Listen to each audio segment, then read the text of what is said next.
This is Leaf Life. All things cannabis for all people. Now, Ricker and the Bearded Lorax. We publish a free magazine called The Leaf that is available in print in 14 states. At your local cannabis retailer, get one today. And it's also available online everywhere at leafmagazines.com. I'm Mike Ricker, your host of Leaf Life, with my co-host Wes Abney, also known as the Bearded Lorax. I speak for the trees. And of course, there's AJ OG. Hola, aloha OG. And Mary J. White. Baked with love. Ooh. Once a year, for 7 days in the desert, counterculture revelers prove to the rest of the world that a barter system based on kindness and generosity can thrive in a society bent on proving that the human spirit prevails. But what about the other 51 weeks in the year? This is After the Burn. Keeping the party going year round. I hope so. And the flame sizzling. Our first segment, Regional Mini Burns. And our second segment, Why Not Burning Man City? But before we get educated, we got to get medicated, people. So let's get stoned. Let's go. All right, now, wherever this day has led you, you are listening now to the Leaf Live podcast, and it is time to fire up, chew up, or drink up, and get in the mood as we introduce this show's Greg the Guinea Pig. Hi, I'm Greg, and Ricker used to try his weed out on me. But now it's someone else's turn to be the guinea pig. All right, this guy's a two-timer. What was the first show you were on, Michael? Oh, gosh, that was a little while ago, wasn't it? What were we talking about? What was it, Wes? He's the Third time? We were talking about fourth events, time? the future of cannabis events, I think we were talking Oh, about. Jesus Christ, we're stoned. Back at Mob. Michael Gordon is the founder of Kush.com and Digiflex Labs. It was Death of a Trade Show, I believe was the that's show. right. Oh, yeah. And he's also which Digiflex Labs is an AI art company. In fact, Michael Gordon designed our tech issue covers so fun. for 6 of our magazines, and I'm holding up the Northeast Leaf version right now. AI generated with the props that Michael Gordon initiated. Well done. Some of our most impactful covers in the history of the Leaf, and we've published about 450 magazines overall between all of them. Congratulations and Thank great you. work, buddy. Yeah, it's so relatable. We all are astronauts at one point in our life, so I wanted to incorporate that for everybody. Dude, I'm getting a tattoo on my forearm that says Space Dust. I got a tattoo written on my forearm right now. It might be Stardust. What's it say? It says, love people, love music. My gentleman. Hey. All right, well, hey, let's spin AJ's wheel and see what Michael's going to be hitting. And now, All right, y'all. what's in AJ's stash? Let's see here. So we've got some Arctic ice extracts. Nice. This one is Arctic Rush, and we loaded it in this nice piece here. That's the Carta V2, Focus V2. Shout out to Arctic Ice Extracts, crew up in Alaska making single source rosin. Really, really beautiful. I got to tour their facility. Is it nice? Growing great flower and then just squishing it, washing it into bubble hash and then Right. pressing it. Got to watch them do a fresh press. Really? It's so nice. Live resin Yeah. cold cure, you guys. This is some premium herb. Beautiful. The terps are amazing on Oh, this. Michael's not smoking? Hey, for the first time, since like 2017? Okay, well, let's call in a pinch hitter. Well, let's see. I think it's already. Now, stepping up to the plate. Congratulations. Oh my gosh, I missed it. It smells so good. Shoot. Really good. All right, pinch hitter announced, and it's AJOG in the batter's box, and 2 clicks. Okay, she's hitting it. She's at the Oh, plate. look at that. Look That's so at pretty. That's really cool. Oh, yeah. Wait a second. Oh, there we go. Oh, it's going Come down. on, whoops. I know. Breathe it this way, honey. Even This if is you stop smoking it, the smell, you can't deny your love for the aroma. I'm just in your ethos right now. It tastes amazing, you guys. It's It very smells clean, amazing. Super clean. Like, I'm having no residual cough effect. I know that this was purged and cleared. Like, this is some bomb premium herb for sure. And I think that they're taking great care of the preparation of this. Live rosin cold cure, you guys. Out of Fire. AK. All right, so the regional mini burns, bro. Let's chat.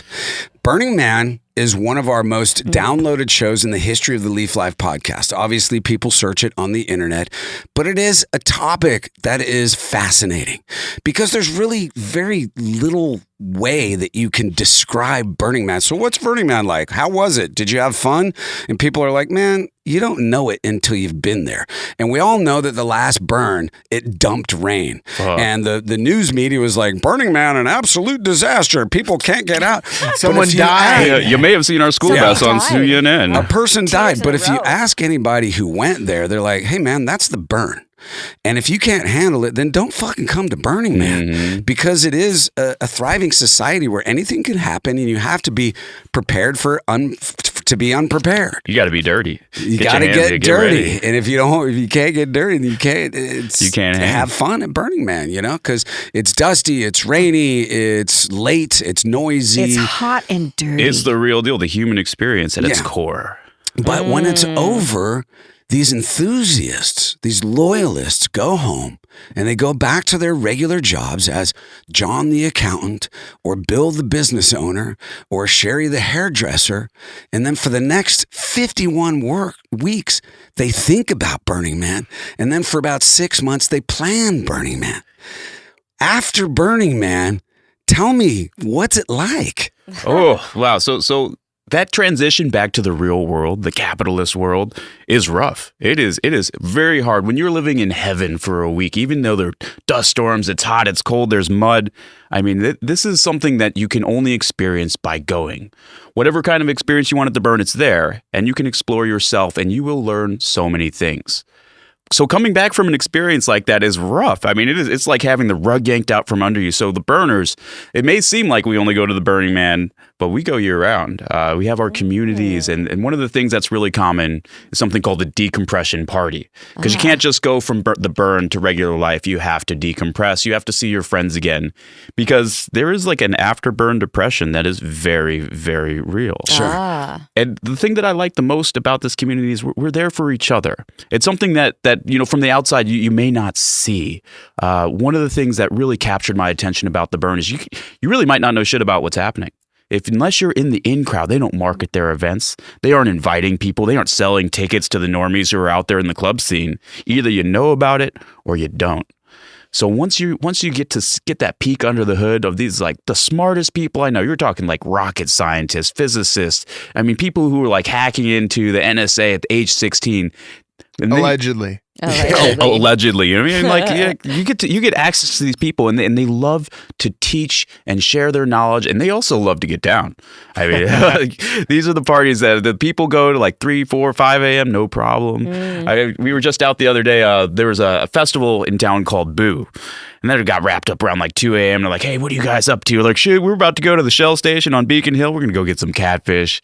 We get out there at like 2:30. 5 people pile out of the car. We eat our catfish. We brought a table out there. They're taking videos of us. I'm like, all right, time to go back to the underground rave.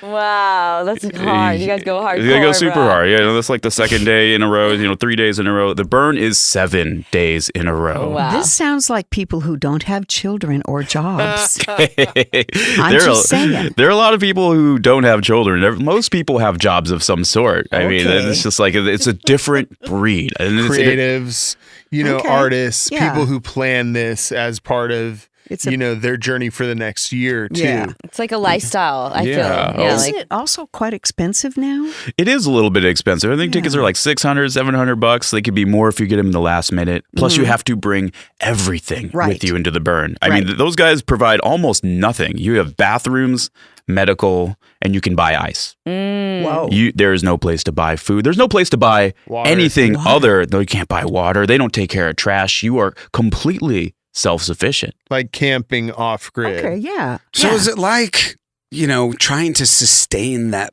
buzz? Because we all know we've been at 3 o'clock in the morning, we're fucked up, and we're like, I need more, right? Except with this, it's an ideal, right? It's a philosophy. It's a way of life. So how do you extend that for the next 51 weeks, and it's not just on the weekends, right? And going out in the woods, because I know you did like some woods retreat recently where it was a bunch of Burning Man people, and I've been to one of your little parties where we did a little ketamine at night. Ooh, we got familiar. you had some, what were some of your projections and stuff? Like some really trippy, colorful, just glowing up the world, yeah, bringing art into the world. He did it in the Kubota Gardens as well at like nice. midnight. Oh, so beautiful. And that's a Japanese garden, and it's open 24/7. So we went. It was Allegedly. pitch dark. I had to use a flashlight to get to where it was, but I could hear some music. And I get in the middle of the Kubota Garden on a Thursday night at midnight, and there's a DJ spinning, and there's some badass LED trippy lights going off, and we just hung out, did a little bump of ketamine just to see what would happen. And the Garibaldi in the pond started to glow, bro. Oh, yeah. see. Boy, that is an That's important what's up. thing. It's about bringing art to the people. And maybe the rules aren't the way that they're supposed to be in this real world. I mean, we're about building the world we want to live in. And that's part of my journey, absolutely. We tried to make it work with the city, and they said, we can't make it happen, but it needed to happen.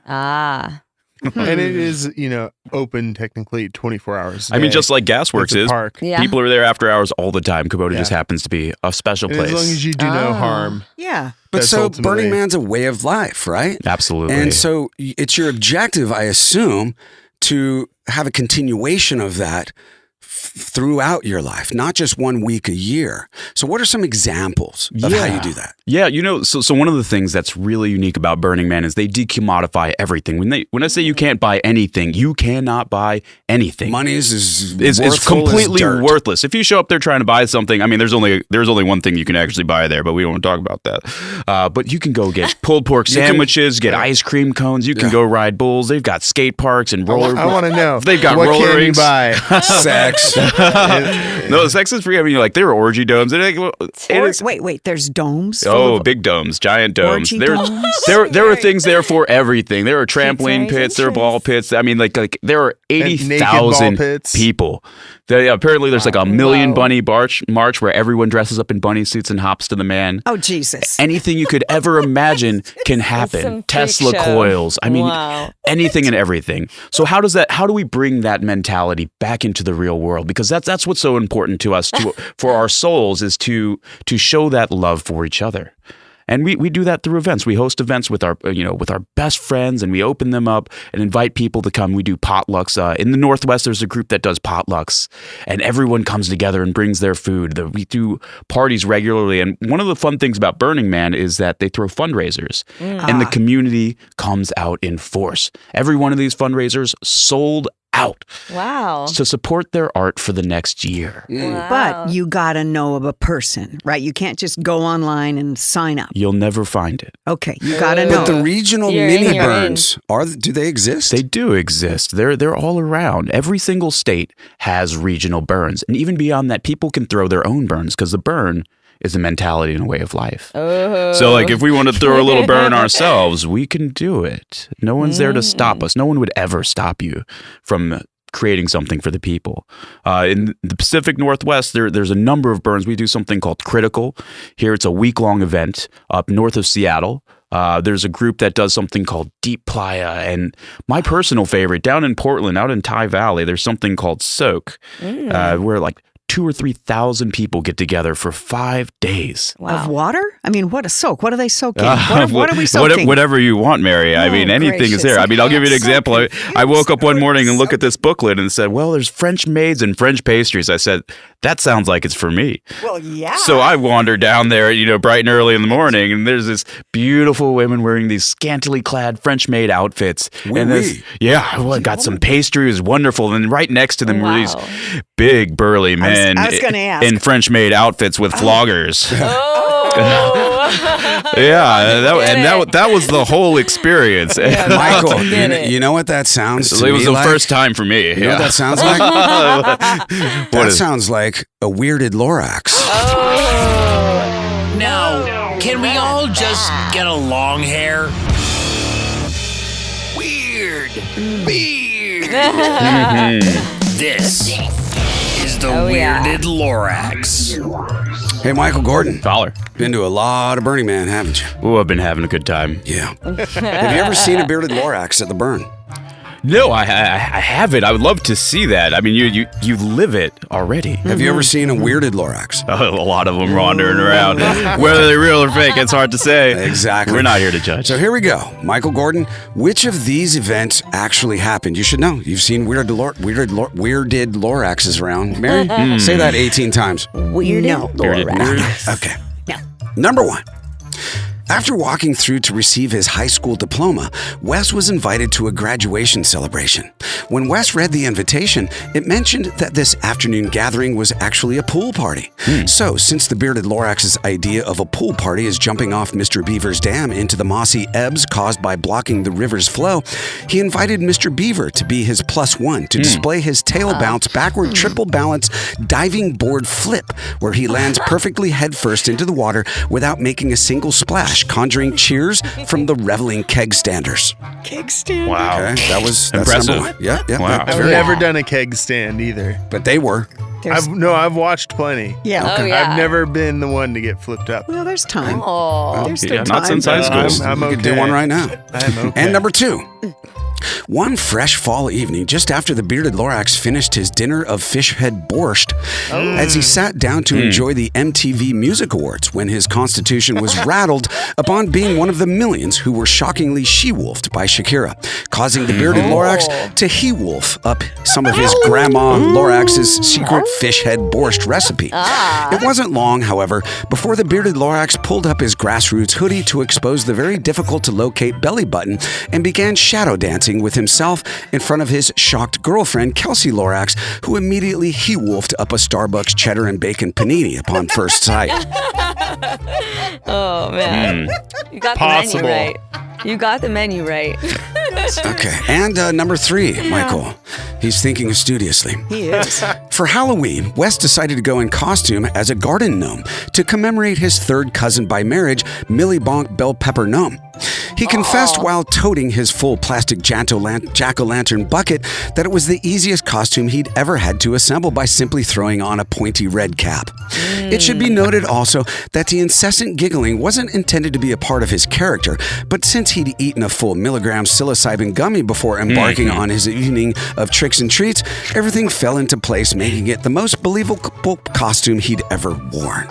1, 2, or 3, Michael. This is easy. I know that Wes loves these gummies. Yeah. But not as much as his belly button. It's got to be number 2. He's right. Got him. You know you're Wesley. How did you Who know? knows? His weirded Loraxes. Weirded Lorax.